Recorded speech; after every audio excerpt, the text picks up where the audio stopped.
Over the next few weeks, voters are deciding who will be the next mayor of Indianapolis. The race is between incumbent Mayor Joe Hogsett and his challenger, Republican Jefferson Shreve. And we are helping you make an informed decision. That's why I sat down with both candidates to talk about the biggest challenges facing our city. We start with the city's housing crisis and all those potholes. When it comes to the streets we drive on, city leaders say the #1 roadblock is getting more money to fix them. Both candidates even agree. We don't have enough money. We're working with the General Assembly on a new funding formula. But no matter who takes office, they'll have to work with the state to get more dollars. Hogsett says he's already leading that fight, citing a recent change in the formula last session, which provided $8 to $10 million additional dollars in road funding coming from the legislature. $8 to $10 million doesn't solve the problem, but then again, it's $8 to $10 million that we aren't currently receiving. And Shreve says he wants to partner with surrounding counties to create a stronger voice. This mayor is going to spend significantly more time down at that end of Market Street going into the next session of the General Assembly to make this case, but I'm going to do it hand in hand with the mayoral leadership in our donut counties.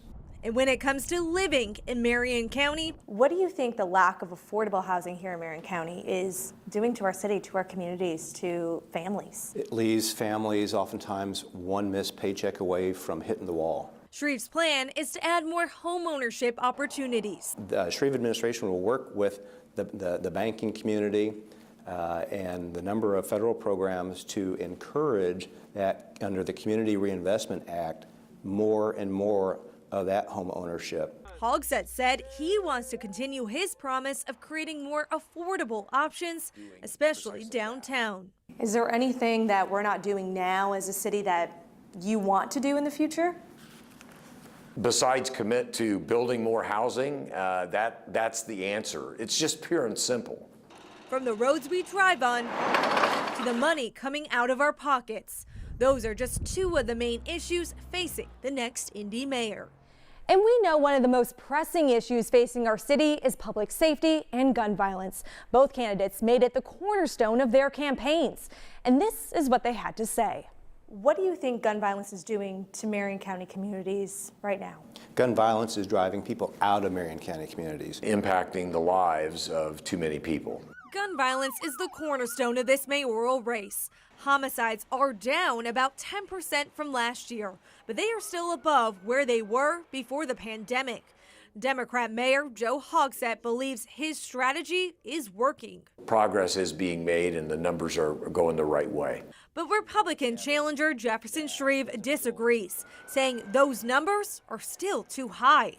We have become so numb to it in ways that a great city should not. But it turns out their plans to combat crime have a lot of similarities. What do you think is driving the violence here? The proliferation of guns. Everyone has a gun. Too many guns illegally in the hands of young people that are not ready maturity-wise, emotionally. Both candidates want to repeal permitless carry, ban assault weapons, and raise the age to purchase a firearm to 21. But right now, state law is blocking those changes. How realistic do you think this will be to get some of that stuff passed? You know, I think it's always a bit of a challenge. And I'm not the mayor of Indiana. I'm the mayor of Indianapolis. So all I'm simply asking is for the General Assembly to allow Indianapolis people to be at the table when these decisions are made. And when it comes to IMPD fighting the problem, why do you think we're having such a hard time recruiting officers onto the force? Leadership, or a lack of leadership in the IMPD, or from the very top. This is not a fiscal problem. But Hogsett argues it's not the leadership that's the problem, but rather offering the right incentives. Better technology, buying body cams for officers' protection, new vehicles for the officers. Those types of things make a difference in making a job more attractive than perhaps some of our peer cities. As sirens and gunshots continue to be heard across the city, Shreve says it's time for someone new, while Hogsett says he's still the right leader for the job. And you can watch full interviews with both of the candidates below in this story on WTHR.com. The election is November 7th.